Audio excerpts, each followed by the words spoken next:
Kecerdasan fisikal bersifat dasar karena ia dibutuhkan sebagai wadah dari kecerdasan mental, emosional, dan spiritual. Karena itu, kecerdasan fisikal merupakan aset dasar bagi keberhasilan hidup seseorang. Agar manusia bisa tumbuh dengan kecerdasan fisikal secara optimal, maka ia perlu menjalani hidup dengan mempraktikkan keseimbangan, law of balance, yaitu menjalani kehidupan dengan pola seimbang antara makanan, dia bisa diet, olahraga, exercise, dan istirahat, rest yang cukup. Untuk terwujudnya pola hidup seimbang ini diperlukan komitmen, pelatihan, dan praktek kebiasaan yang berkelanjutan. Mengembangkan kecerdasan fisikal ini dapat diupayakan dengan memelihara kesehatan tubuh yang prima. Ada 4 tips yang bisa kita tawarkan. Pertama, pahami bahasa tubuh Anda sendiri. Yang kedua, jalani pola makan yang seimbang. Ketiga, lakukan olahraga yang cukup. Meskipun dia tidak terlalu lama, tapi lakukan olahraga sesering mungkin. Kemudian yang keempat, istirahat sesuai kebutuhan kalian. Cara terbaik untuk mempertahankan tubuh yang sehat adalah melalui pencegahan. Karena pencegahan merupakan dokter yang terbaik dan termurah daripada kita harus ke dokter yang konvensional. Dan pencegahan itu hanya bisa dilakukan oleh kita sendiri. Kita pemilik tubuh kita ini sendiri, bukan oleh dokter, bahkan bukan oleh keluarga kita, bukan oleh orang lain, dan bukan pola. Itu bisa dilakukan oleh obat. Obat itu tidak bisa mencegah. Untuk itu kita perlu menyadari bahwa tubuh kita sendiri dari sekitar 100 triliun sel yang bekerja seperti sebuah pabrik giling itu menghasilkan produk yang baik, dibutuhkan bahan baku yang baik dan pada waktu yang tepat. Bila tidak, maka tubuh kita akan bereaksi dengan berbagai gejala yang kemudian reaksi itu akan dikomunikasikan kepada kita, pemiliknya. Di sini kita harus memahami apa yang sedang ingin dikomunikasikan tubuh kita pada diri kita. Ini yang pertama ya, pahami sinyal tubuh sendiri. Komunikasi yang terjalin baik antara tubuh dengan kita akan menghasilkan mekanisme tubuh yang seimbang. Semakin kita memahami sinyal tubuh kita, maka respon yang kita berikan akan semakin sesuai dengan keinginan tubuh kita. Kapanpun tubuh memberikan sinyal tanda bahaya kepada kita, maka kita akan meresponnya dengan cara sebagaimana mestinya. Misalnya tuh, kita merasa lapar. Rasa lapar merupakan gejala tubuh yang memberikan informasi bahwa makanan intake dalam tubuh kita sudah berkurang, bisa jadi tidak seimbang. Dan tubuh saat itu meminta kita untuk makan agar kita mengisi kembali makanan kita dengan segera. Itu rasa lapar. Kemudian kadang tubuh itu memberikan reaksi lelah. Reaksi lelah atau rasa lelah adalah gejala tubuh yang memberikan informasi bahwa energi dalam tubuh kita sudah berkurang, sudah tidak seimbang lagi. Dan tubuh meminta agar kita bisa secepatnya beristirahat. Kemudian badan terasa berat atau berat badan naik, itu tandanya kondisi tubuh memberikan informasi bahwa lemak dalam badan kita bertambah dan tidak seimbang, dan meminta agar kita melakukan olahraga segera dengan rutin. Yang kedua, jalani pola makan yang seimbang. Tentunya ini bisa diatur dengan beberapa hal. Pertama, untuk mengatur pola makan yang seimbang, ada prinsip yang ditawarkan oleh Rasulullah SAW, makanlah setelah lapar dan berhentilah sebelum kenyang. Prinsip menegakkan pola makan yang seimbang ini ternyata sudah dicanangkan oleh Rasulullah SAW kurang lebih 14 atau 15 abad yang lalu. Beliau bersabda, nahnu qaumun la na'kulu hatta najua wa idza akalna la nashba. Kami, kata Rasulullah SAW, adalah kaum yang tidak makan kecuali saat lapar, dan jika makan maka kami makan tidak sampai kenyang. Sesuai makna hadis ini, pola makan yang seimbang adalah makanlah setelah lapar dan berhentilah sebelum kenyang. Bukti kebenaran pola makan yang seimbang ini secara empirik baru ditemukan pada ujung abad 19, yaitu dengan diketahuinya bahwa 90% penyakit manusia ternyata berasal dari makanan, sehingga muncullah kesadaran oleh ahli kedokteran sesuai makna hadis tadi, kesehatan Anda adalah apa yang Anda makan. You are what you eat, begitu prinsipnya. Kesehatan Anda tergantung pada apa yang Anda makan. Berdasarkan prinsip makan setelah lapar dan berhenti makan sebelum kenyang, maka pola makan yang seimbang terkait dengan setidaknya dua hal, beberapa porsi komposisi yang harus kita jalankan. Sekali lagi, makan setelah lapar. Jadi kalau belum lapar ya jangan makan. Kemudian berhenti makan sebelum kenyang. Sederhana sih, mudah sih kalau diomongkan, tapi kalau sudah makanan ada di depan kita malah sulit untuk berhenti. Ingat sekali lagi, kesehatan Anda adalah tergantung pada apa yang Anda makan. Ini sudah dibuktikan dari nas hadis Rasulullah SAW dan secara empirik telah dibuktikan dalam ilmu kedokteran.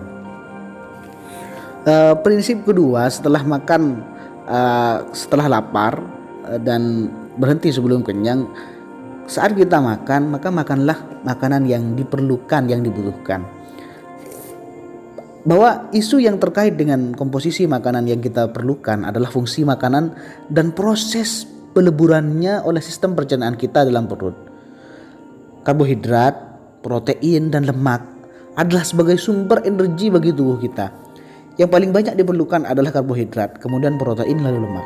Sedangkan protein dibutuhkan untuk pertumbuhan tubuh yang membangun bagian-bagian tubuh yang mengalami kerusakan. Di samping itu, protein juga diperlukan untuk pembentukan sebagai berbagai macam hormon, enzim, sistem saraf, mekanisme pengaturan keseimbangan air dalam tubuh kita, pembentukan antibodi, pengangkutan zat-zat gizi, dan berbagai struktur tubuh yang sangat luas. Karena itu karbohidrat, protein, dan lemak sangatlah vital bagi kesehatan kita. Tapi ingat, jangan sampai berlebihan. Ingat, yang paling berbahaya itu lemak.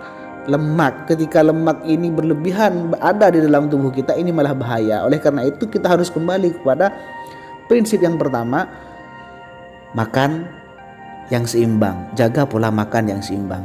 Sebenarnya begini, makanan yang diperlukan oleh tubuh ini sebenarnya sudah disinggung dalam Al-Quran, itu memang sudah ada.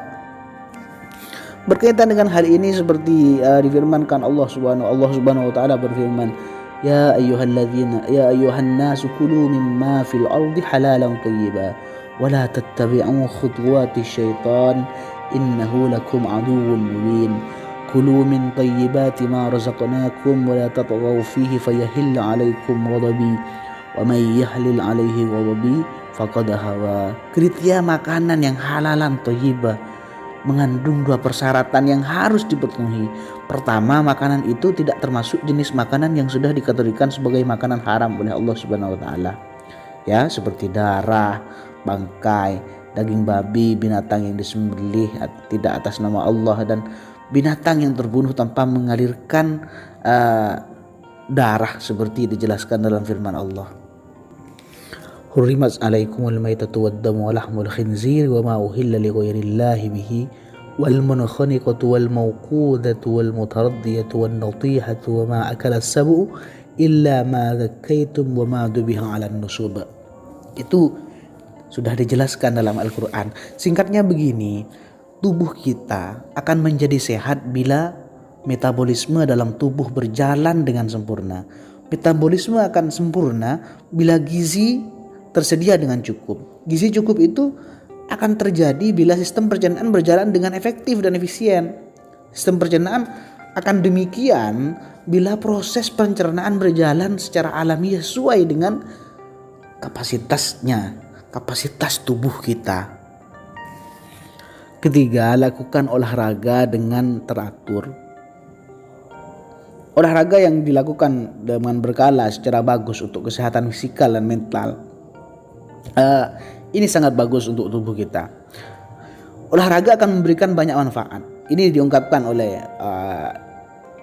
seorang ilmuwan, profesor ilmu kesehatan fisikal, Daniel Lenders, ya, dan beliau juga menjabat sebagai ahli dosen olahraga, ya, dari Universitas Arizona. Ahli olahraga, dia punya sebagai profesor ilmu kesehatan fisikal dan olahraga dari Universitas Arizona, bahwa olahraga dapat meningkatkan fungsi otak. Jelas. Artinya apa? Saat kita berolahraga, otak kita menjadi cerdas. Benar, tubuh setelah melakukan olahraga akan memompa lebih banyak darah, sehingga kadar oksigen dalam peredaran darah akan meningkat, yang ujungnya akan mempercepat pemasukan darah ke otak. Kalau otak mendapat asupan darah yang cukup, maka daya reaksi, konsentrasi, kreativitas, ketajaman pikiran, dan kesehatan mental akan meningkat. Olahraga dapat menghilangkan stres, jelas. Dengan berolahraga, maka otomatis konsentrasi pikiran tidak akan terfokus pada masalah-masalah ruwet yang ada dalam pikiran. Juga dapat meningkatkan ketahanan kardiovaskular, sehingga akan dapat bersikap tidak terlalu berlebihan untuk menghadapi suatu masalah. Intinya begini, olahraga itu juga jadi obat galau. Setelah kita melakukan olahraga dan aktivitas kita sehari-hari, kemudian kita juga harus seimbangkan dengan istirahat yang cukup. Ini porsi yang keempat. Jangan sampai kita melakukan aktivitas tanpa melakukan istirahat yang cukup. Olahraga banyak, aktivitas kita banyak, makan sudah banyak gitu ya. Makan yang seimbang gitu. Tapi tidak pernah istirahat, atau pura istirahat kita kacau. Ya, misalnya malam gitu tidak tidur, pagi tidur, bangun sore begitu. Itu istirahat pola istirahat yang tidak benar. Beristirahat yang cukup ini sangat penting untuk menjaga kesehatan tubuh kita, agar tubuh kita menjadi cerdas. Di depan kita sudah saya singgung bahwa rasa ngantuk, ya, adalah bahasa tubuh yang menginformasikan bahwa tubuh dalam kondisi capek, ya. Rasa capek itu biasanya juga saya dijelaskan di depan tadi, kita bahas itu, bahwa rasa capek itu sinyal bahwa tubuh memerlukan istirahat. Ini suatu gejala yang tidak seimbang. Artinya tubuh kita sudah mulai tidak seimbang, dan dia meminta keseimbangan kembali dengan cara tidur. Demikian pula halnya dengan rasa lelah juga, ya. Rasa lelah adalah informasi dari tubuh kita bahwa energi dalam tubuh sudah berkurang atau tidak seimbang lagi, dan tubuh kita meminta agar kita beristirahat secepatnya. Oleh karena itu istirahat ini merupakan mekanisme pemulihan rasa lelah atau rasa ngantuk yang sifatnya alamiah untuk mencapai keseimbangan tubuh, sehingga istirahat adalah suatu keniscayaan untuk kesehatan tubuh kita. Dan sebaik-baik istirahat adalah tidur, karena dengan tidur kendati sebentar kita mengistirahatkan fungsi-fungsi sadar kita untuk digantikan oleh fungsi bawah sadar. Bukan lantas nanti pas tidur terus, ya. Ini tetap tidur yang seimbang, beristirahat yang cukup. Cukup artinya sesuai dengan porsi. Kalau tubuh kita tidak sedang memberikan sinyal lelah, tidak sedang memberikan sinyal ngantuk, jangan tidur, Pak. Intinya begitu. Intinya begini loh. Dan proses pemulihan recovery dengan tidur ini gitu, bukan hanya terjadi pada kelelahan, tapi ini juga terjadi pada keseluruhan organ fisik dan kejiwaan kita. Itu dengan tidur bukan hanya kita menghindarkan diri, menyelesaikan masalah lelah kita, tapi kejiwaan kita, begitu, keseluruhan organ fisik dan soul kejiwaan kita ini juga diistirahatkan. Dan ini dapat mengantisipasi dampak-dampak negatif yang ditimbulkan oleh pola makan dan pola hidup yang buruk selama ini. Istirahat yang cukup melalui tidur adalah sebaik-baik istirahat, dan sebaik-baik waktu tidur adalah pada malam hari. Dalam Al-Quran dijelaskan, "Huwallazi ja'ala lakumul laila litaskunu fihi wan nahara mubsira. Inna fi dzalika laayatin liqaumin yasma'un." Pikir, di situ ada tanda Allah. Malam hari itu ada tanda Allah bahwa kalian harus sukun, tenang. Di sana kita harus tenang saat malam, bukan keluyuran, ngitangih yang tidak ada gunanya. Begitu pentingnya beristirahat ini dengan tidur, sehingga apabila kita sering kurang tidur atau tidak memiliki kualitas tidur yang baik, cepat atau lambat ini akan mengganggu stabilitas daya tahan tubuh kita dan memicu timbulnya penyakit. Dan seseorang yang sering kurang tidur akan mempengaruhi kualitas fisikal, mental, emosional, bahkan spiritual mereka. Begitu juga orang yang terlalu banyak tidur, sehingga kita tidak menjadi bersemangat, dan ini juga tidak efektif. Artinya apa? Istirahat yang cukup, sesuaikan pada waktunya, karena itu akan meningkatkan, mempengaruhi kualitas fisik, mental, emosional, dan spiritual kita. Jangan terlalu sering tidur, ya jangan sampai tidak tidur sama sekali. Intinya sesuaikan dengan porsinya, beristirahat yang cukup. Akhirnya, untuk mencerdaskan tubuh dalam rangka menjadi muslim yang bertakwa. Ingat, tujuannya untuk menjadi muslim yang bertakwa ini dapat diupayakan dengan menjaga kesehatan fisik, jelas melalui upaya-upaya antara lain yang sudah kita bahas tadi, memahami bahasa tubuh kita sendiri. Kedua, menjalani pola makan yang seimbang. Ketiga, melakukan olahraga yang cukup. Dan yang